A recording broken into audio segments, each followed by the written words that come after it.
Every startup struggles with one thing: doing more with less. AI has become a game changer, and in this episode, you will learn specific techniques to use AI for your startup in ways that can double your productivity, create marketing messages that make your prospects want to buy your solutions, and even do competitive research to help you stand out in a crowded marketplace.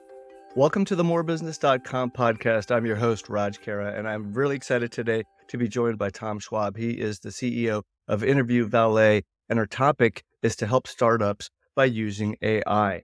AI for startups. Tom and I are going to talk about some very strategic ways to use AI to replicate yourself, because as a startup, it's you, maybe it's a couple other people. And so, Tom, welcome to the podcast. Raj, I'm thrilled to be here and always excited to talk about this topic. I think it's timely and timeless. Yes. Well, let's define what AI is today, the significance of it. Where do you see it right now? Well, I look at it as overarching, right? So it's using computer learning, using the tools that are out there, the chat GPT, in order to be a tool to help us, right? Not replace us, but to help us. And I don't want to mention too many names because as much as it's changing, right? By the time I say, oh, this AI, by the time you hear this, it's going to be, oh yeah, I remember that one way back, a month ago. It's changing. But I think, I read a book, reread a book. It was called The Second Industrial Age, right? And it was written, 20 years ago about, oh, computers, we're scared of them. They're going to take over the world. They're going to take our jobs. And it was interesting to read that through an AI lens because much like computers were 20 years ago, AI is right now. And it's an overarching thing. And I really believe that AI is not going to replace us. It's going to be someone that knows how to use AI is going to replace us. Yeah, and especially for startups, this whole technology just makes your life a lot easier. You still have to do the thinking. And so what we're going to go into today is a handful of different segments on specific use cases for AI when you're a startup company. And I'd like to start with, when you're starting a business, you need to figure out, well, how big is the market? What can you do to penetrate the market? So it's really for market research. So let's start off with this. How can startups leverage generative AI, which is creating content, for market research? Yeah, and I think it comes back to what's ordinary to you is amazing to others. We don't know what we don't know. So I think just starting to go down that rabbit trail to ask those open-ended questions of how big is the market? What are adjacent markets? Who are leaders in the markets? Mhm. Just open-ended questions on that. Now, some of the like Chat GPT is a couple of years old from the data they're pulling on it. So I think you have to take it with a grain of salt. But all of those questions that you would ask for market research, I believe you should be asking generative AI or Chat GPT before you spend a lot of money to go in and do your own research. And keep asking those questions of how would you find this market? How would you measure it? Why do you say that? That we're only as smart as the questions we ask. And what I feel like now with generative AI, I feel like I'm talking to the most intelligent kindergartner that I ever had, that has ever lived, right? And Yeah. they know all the answers. I'm just not asking the right questions to get to the answers I want. And with time, it'll go on and say, "Oh, this is what you meant." But they're answering the questions that we ask there. One of the statements I heard a while back was, if you ask ChatGPT or other AI tools a one-word prompt, or one-line prompt, I should say, you're going to get back a middle school answer. And so you really need to ask a lot of depth in your questions. And in fact, to prepare for this podcast, I knew which things I wanted to talk about, but actually I went over to ChatGPT and asked it to help me prepare an outline for all the different discussion points. But the thing is, my prompt was about half a page long. And so I put a lot of thought into what I wanted to craft, and it came back with some nicely outlined ideas, a couple of things that I hadn't thought of. Most of the stuff, it just rephrased in ways that were just easier, more digestible, and a lot faster. And I think I got that done in a matter of 10 minutes compared to sitting down and really thinking through something that would take a long time. Um, one of the other things for market research that a lot of companies overlook is creating buyer personas. And this is really uh, it's almost like a fake person that you set up who is your perfect buyer.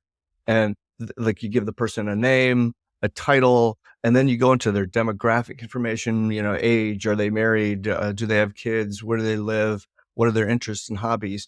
Interestingly enough, all of those do play a role regardless of what you're selling. And then you go into the other parts of their job and what kind of things are important to them, their values, what are their goals. And AI can actually help you create that persona. Could you talk about that for a moment? And it's when you were talking before, I was thinking of, it used to be garbage in, garbage out, right? If you ask a stupid question, you're going to get a stupid response, right? So I think it's important there to keep asking those questions and then feeding back to the AI what you have learned, right? So when you do all this market research, now come up with some personas, right? Where would I find them? What keywords would they use? What are their motivators? All of those things, but save those in a prompt because you're going to need those later on. So when you come back and say, well, what articles or papers does Danny listen to or watch, right? And don't just say Danny, but you know who it is, but then put that paragraph of this is who I mean by Danny, or even in the emails, write an email to Rosie the Riveter, which is going to be different than a technical email.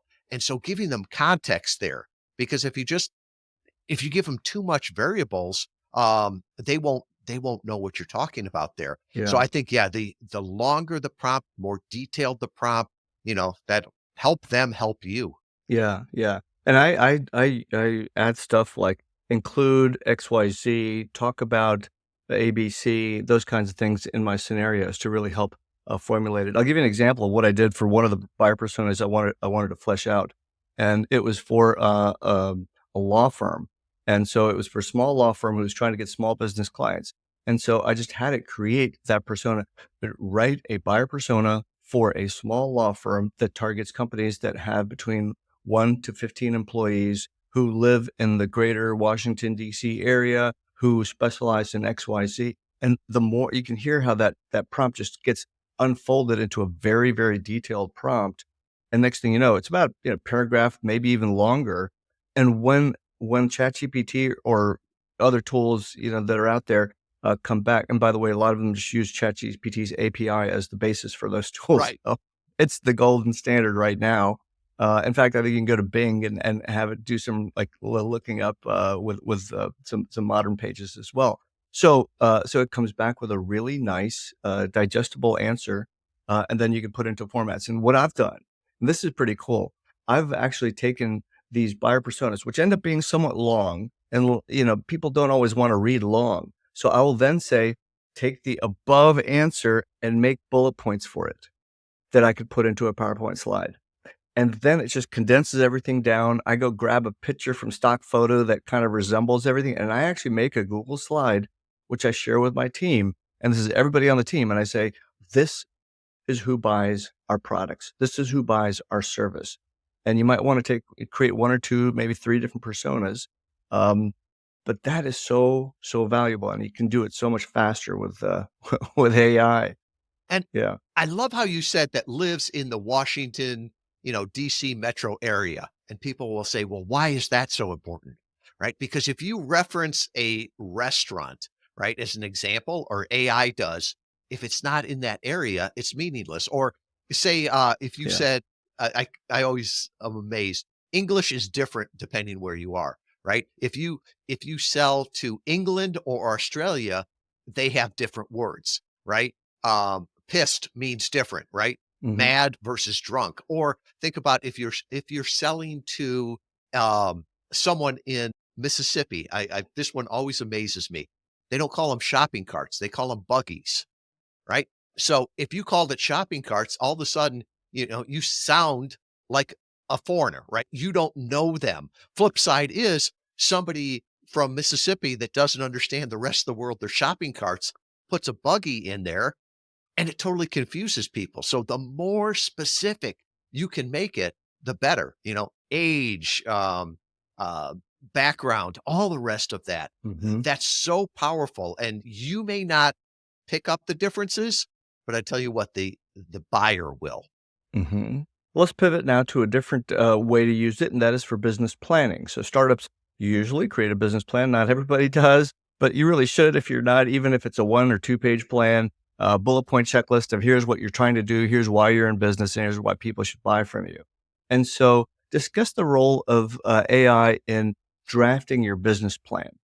All right. It seems like you're asking me this question because you're reminding me to do this, right? Uh, so many times as an entrepreneur, right? We're just all about moving forward. And there's that ready, aim, fire. For me, it's just like, let's just fire and walk it in, right? But there's so many details. And I do this so often on what would be a plan? What would be a strategy? What are the assumptions in this? What would be things Hmm. that would kill this, right? The What risks, ha the yeah, risks. Yeah, exactly. what haven't I thought about? And to keep asking those questions, and it's almost like you're brainstorming with a group of peers that have done this before. And I have found, it's you're supposed to spend more time thinking about something than you are just executing. And I find that AI really helps me with this on a business plan or even a project plan, right? There's a great book out there called The Road Less Stupid by Cunningham. And it's basically his premise of it is sit down and think about the problem for a half hour before you just start executing on it. Because typically we always think, well, here's answer A and B. I like B better, so I'm going to go on that. But he's like, spend time in there. Well, I'm not patient enough to do that. So what I'm doing is I'm going to ChatGPT and saying, what things should I be thinking about in here? What are the risks? What are the things that are major, minor, and could be fatal? And doing that helps you avoid them, but it also makes as people look at that, it's like, wow, they've really thought about this. They've understood Exactly. this, right? Exactly. And, Yeah. it's almost like you're talking to a group of peers, and getting their input on it. Yeah, I think one of the big things, and just like stepping back to our last segment on market research, you can actually have AI tools design um, a testing scenario, a market scenario, and Mhm. say, how would I devise a market scenario to presume that, like, to verify if my assumptions are correct? And here's the situation. Here's the product I'm selling. What kind of test could I do to verify that people actually want to buy it? And it will come back with things that you could actually do to verify that. And then you can include that in your business plan saying, we tested this situation with the following and determined that XYZ actually happened. And that's why we feel that this is a good business model going forward. So when you're sharing this business plan with an investor, with the bank, or just like honestly, for most businesses who don't actually go out and get funding, just using it for yourself, you know that you're on solid footing going forward. And it's a nice handy assistant. It's like hiring a bunch of grad students to do the work for you without having to pay anybody, and it just kind of gets done. So I kind of like that side of it too. Um, what about financial projections? Have you seen people use AI for doing financial projections too? Because that's like a bit of hocus pocus when you're in a startup. Like, how much am I going to make next year? I don't know. you know, and so you got to predict that. And I always look at benchmark companies, right? So if there's not enough data for you to project, right, you can project based on the industry, other companies that may be slightly further ahead, right? And some ones that are non obvious to me, but maybe in markets, in different industries, and it's like, I never thought about them. And then I think even if you're trying to talk to investors, it's like, it's not just my opinion, right? Here are other companies that are further ahead that could do that. Because, the financial modeling, um, there's a lot of hocus pocus to it, but if you can use real world examples, all right, now there's something to base it. What have you Mhm, seen? mhm. Yeah, I've seen people use it for, getting a sense of where they should be financially, and I really like the idea of having, um, AI, which really it was trained on just a bajillion pieces of data, and you're kind of tapping into all of that to create some of the ideas and content there for you. And again, this isn't something you're going to go out there and publish. This is something that you're going to use internally for research. But I do find that just continuously asking, well, what about this scenario? Well, what if the markets shift next year? What if we go into recession? What happens when we come out of a recession? How does that affect my models? So just continuing to tap and tap and tap and see what it comes back with. You can actually get responses that you can then digest. Maybe not be able to use word for word, probably not a good idea to do that anyway, but then take that and then form your own thesis about your business plan. I think having a business plan, I've really found it very helpful for me. I've built, like 3 companies. I've sold them to public companies, and it's been a really, I don't think I could have done that if I didn't actually know what I wanted to do and what I expected. And then you have to have plan Bs, that kind of stuff. So I find that this helps a lot. And I like the analogy you used there of it's almost like having a bunch of college MBAs or something doing the Yeah. research for you, right? And Yeah. only you don't have to pay them pizza. And the same way you would not take their information word for word, nor would you take it as gospel, right? You would take it as inspiration to say, does this make sense? And then put it all together. And that's what you present. Yeah. Now I want to shift over to the thing that people are using AI for the most right now, and that is to generate content for content marketing, for messaging, for campaigns and things like that. Now, I've got thoughts on where that goes because I actually discovered that a lot of the content that I've written over the years, I've got like 4,000 plus articles on my morebusiness.com site. That was actually part of the database that ChatGPT used for training. So I always feel a little weird that when someone goes and types a question, it's not using my words word for word, but it's using the concepts of things that I've written over the years.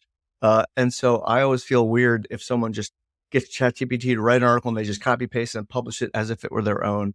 And I think if I'm not mistaken, I'm pretty sure there's going to be some legislation. It's either out or coming out about the ethics Attribution. of that. Yes, attribution. Correct. Mhm. Yeah, and Yeah. that's interesting because it's like right now they're pulling the best ideas, but not giving credit for them. Yeah. And we've been repurposing content for years and years. And I feel bad now. It's every time we're using examples, it's college students. So we used to hire journalism interns, right? Yeah. Because they're always looking to write stories. And, a blog is basically just a newspaper story. And so often we would take an interview like this, or maybe a keynote, give them the transcript or the recording and say, could you write different blogs about this? Could you pull out different clips for, different, 60-second videos? It's all journalism, right? Yeah. And they would do that and repurpose that. And now I think it's so much easier to do it with with the automation. And Yeah. especially when you start doing what we talked about before of saying who you want this written for. Yeah. Right. Write a blog from this transcript is a lot different than write a blog at this grade level for this, or for this buyer persona. And, Correct. Yeah. there's a lot of problems in the world, but I believe there's no greater time to be alive, right? Because we all create in different ways and consume in different ways, right? So for me, writing a blog is a homework assignment, right? IR engineer, right? I always, joke that English was my second language. I'm not sure that I had a first one, but I can talk, I can present, and then it can be cleaned up into a blog. It can be really edited down into a video script, right? Mhm. Mhm. And how to take a 10-minute idea and to make it into 2 minutes of key content. And then there are some things, where you can, do text to audio. You can do audio to text. You can even do, now text to video, right? Synthesia, is one that comes to mind, and you can still see it's a little bit different. It's a little bit off, but there are places for that. Years ago, I can remember even a company, Social Media Examiner, Mike Stelzner's company. Mhm. He had Mhm. a blog called Social Media Today. I'm sorry, he had a podcast, and the entire podcast was nothing but blogs, right? Mm. Because they would take their blogs and hire a voiceover artist to read them, right? So it Mm. was repurposing that content. And now you can even do that with AI. So Mhm. I think there's that fine line though, because I think almost people are better at picking up AI than the computers are, Yeah. right? I can, like somebody is, wanted to, I remember somebody asked me if they could publish one of their guest posts on my website, and I said, "Well, don't usually do that. Let me see what you have." And oh my goodness, I just looked at it, I was like, "You didn't write this. This was totally written by AI." Just the style, it was just done, and you could tell it was the lazy way, right? It was like a Mm, two-word prompt, two-line prompt, and that was it. What I find is this is a process I've created. So I'm going to like just give away all my secrets here. This is how I create very original, very unique content that's got your voice and your stories. So what I do is I use AI for ideation. So this is to help come up with an idea about a concept.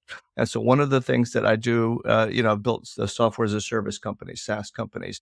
And so SEO, search engine optimization, is one of the ways that I've accelerated my businesses quite rapidly. So if I wanted to write an article, I could actually say something like, for ChatGPT, write an outline for a podcast on the following topic. And I would give it a very detailed topic. And I would say, include the following ideas inside this outline so that I can cover these in different segments. Much in the same way that I actually created the outline for this one, I told it which specific things I wanted to talk about. So then the prompt becomes quite large, but then it comes back with this really nice this outline that I can use to, either interview people like you, Tom, or I could use it as discussion points for if I just wanted to extract the knowledge out of my head. Because I found every time I would ask one of my team members to write a blog, I would be waiting and I would be waiting and I'd be waiting because, to your point, it's just not the most fun thing to do unless that's kind of your background. That's what you enjoy doing. So flip that over. If I came to one of your team members and I said, "Hey, could we have a quick discussion about XYZ topic?" People could just instantly talk about it very quickly and extract all that knowledge. You just have to ask them the right questions. So you use the AI to help inform the questions that you're going to be asking. And then when you have that discussion, they they just talk about their examples. And I always ask people that I interview to use specific examples, case studies, stories, because that's what actually sells. One of my favorite lines is facts tell, stories sell. And so when you use these stories, it gets embedded. Next thing you do is you save that recording and you go to, there's so many free tools out there, paid tools out there that you click a button and it'll transcribe everything for you. And then you go to ChatGPT and you say, rewrite this transcript in the following tone using ninth grade English, whatever, level you want it to be at. By the way, ninth grade, eighth grade, ninth grade English is really good. I found that when I tried to ask ChatGPT for eighth grade English, which is what I heard was the average reading level, it was really, really basic. And I was almost embarrassed to publish something that was even remotely close. But when I said ninth grade, it bumped it up just a little bit. When I said college English, it was sometimes a little too technical. And so I trimmed it. So somewhere in there, worked for the things that I wanted to transcribe it to translate for me from my transcriptions. And then you say stuff like include all of the examples mentioned in the transcript. Now you have a piece of content that nobody else could ever get because it's your stories. It's your words. All it's doing is helping you refine the verbiage for it. And I think that's a really great way to use AI. It's not cheating. It's not unethical. All it is just basically instead of hiring a writer to take the transcript, you're just using AI to rewrite the transcript. we're taking it sort of the side, right? So you're using AI to help you start a podcast. We're using it to perfect or repurpose. So we've got, some forums now. And so I heard earlier, like you said, you take a transcript, you put it in there, and they say what are the quote. So we pull those out, those really made to cool in this bit. Also we tell it, I'm stick. So then go back to the video and pull those to do that. Mhm. What That's fantastic. I love that. That is a great hack. I love that hack. the other things are blogs written about what title I should be in here. Those things, because now it's another Mhm. viewpoint, not just my opinion. Somebody's actually listening. So we'll do that. Blog article could be written. And now even using it to coach our client on how to be better, right? So we always talk about listening to game formats, right? Right. Well, we could say, how many times did you interrupt the host? How many times did you talk over? Did you answer the questions? They can answer that. How about the speech speed, right? How fast did the host talk? How fast did the guest talk, right? Because we always say, mirror that image is there. Or is there any jargon that was used? Is there anything that could be clearer? And could you give us examples and put it up in a chart that says how you would improve that? And the prompt usually starts, you are, an expert speech coach, coaching the guest, Tom Schwab, on how to do this. Look at these things and give it a dozen points and present this. It's amazing. Just the things that you can pick up there, the stories that you tell, and they like, well, you could rephrase this, you could make it shorter. And it's once again, that outside, almost uninterested opinion on things, can be very, very valuable. This is one of the best hacks I think I've ever heard about how you use AI, and not just for startups. This can be used by any business to really improve. You could use it personally to improve the way you speak and the stories that you tell, the examples that you share. I think that's a wonderful way to use it. Let's move on to something very closely related to content marketing, which is the actual like cold email messages for salespeople, email outreaching, things like that. What are some ways that you could use ChatGPT or other tools for sales messaging? You know, the answer that everybody's going to think of is like, oh, give me 10 subject lines to do this. Write me an email that goes to this person and this persona. And while I Hmm. agree with all of that, everybody else is doing that too. And I don't know if you've noticed this, but I have. The emails are starting to get more generic, right? It's like, Mm. oh, yeah, it's like obvious thinking and non-obvious thinking.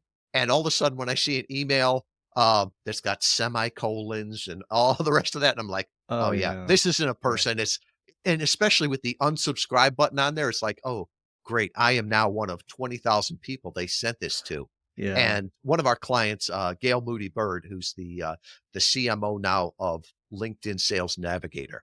I love how she says we're getting more efficient at things that are less effective. So I want to switch back on something that we've been doing. Even 5 years ago, we started to put videos in emails or pictures, right? People would do that.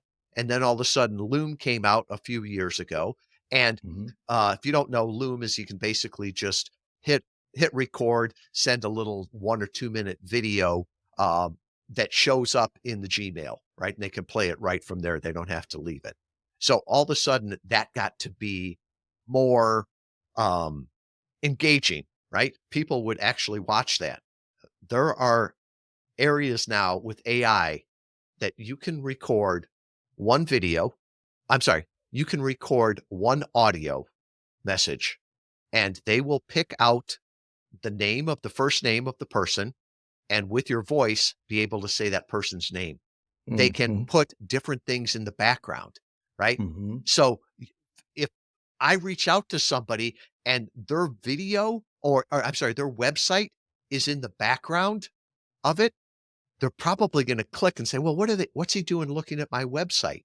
And it's Yeah. all AI. And what I like about it is it empowers us. It doesn't just replace us. And I think it's a lot different seeing a human's face as opposed to the perfect AI face where the mouth doesn't move at the same rate. Yeah. So that's one of the That most powerful yeah. things on cold outreach that we've seen to actually stand out. And it's a year from now, everybody's going to be doing it, but right now, Hmm. that really, really works. Is there a specific tool? Because I don't know the Chat GPT can do something like that. That's more for right now text and art in some ways. But do The you recall the tools that the are? tool the tool that, does that is Potion, Mm, P-O, T-I Potion, uh-huh. and it's just sendpotion.com. It's Okay, it's good to amazing know. what they can do. Good to know. So you can use it for so many things. AI really is just, I mean, a lot of us know it's changed the game. Sometimes I guess it can feel a little bit scary at the same time. But if you take a look at it using some of the techniques that you and I talked about today, I think it can really help you accelerate your business, find new clients, find new ways to penetrate markets in ways that you just haven't really thought of. Any closing thoughts here, Tom, about Uh, using AI? I I go back to something I learned years and years ago, that tools amplify our brilliance or our ignorance, right? Computers do it, AI does it. I think of, chainsaws, right? Um, Buddy of mine had an artist come in with the chainsaw, and he took a dead tree, and he carved this beautiful eagle out of it, you Mhm. know? And shortly after that, I took a chainsaw and almost cut my leg off, right? It's not it's not the tool, Yeah, it's the brilliance or the ignorance of who's using it. So I think it's the yeah. same way. The world is not gonna be changed by a chainsaw, a computer, or AI. But like you say, the lazy people are gonna get lazier and look stupid. And those people that are really creative, that are asking the questions, that can synthesize this, they're gonna win with that. So I keep telling myself that because, just in that AI roller coaster, where you're thinking, "This is amazing," and then the next thing you think of, "This is scary," right? All changes are like that, but looking how you can use this tool to amplify your brilliance, I think that's gonna be how we win with it and how people get more business with it. And thank you for that. And just a final word on it. I know, we've talked about if you're not asking the prompts right, it's not going to get you what you want. So AI is not a replacement for critical thinking. You still have to do the critical thinking, and the deeper you think, the more questions you ask, the better your responses are going to be, and they can truly be amazing based on what you're asking it. So thank you very much for joining us, Tom. How can people reach you at Interview Valet? I was gonna say, just come back to interviewvalet.com, /more business, right? I'll put a page up there with everything that, we talked about here. There's an assessment we have, 10 questions. Will podcast interview marketing work for me? I wrote a book called Podcast Guest Profits: How to Grow Your Mhm. Business with the Targeted Interview Strategy. You can get it, wherever books are sold, but if you want a free copy, it's back there. And then finally, if you want to connect with me, right? Just go back there at interviewvalet.com /more business, and all my contact information and my calendar will be there. Thank you very much, Tom. And thank you, everyone, for joining us today on the morebusiness.com podcast.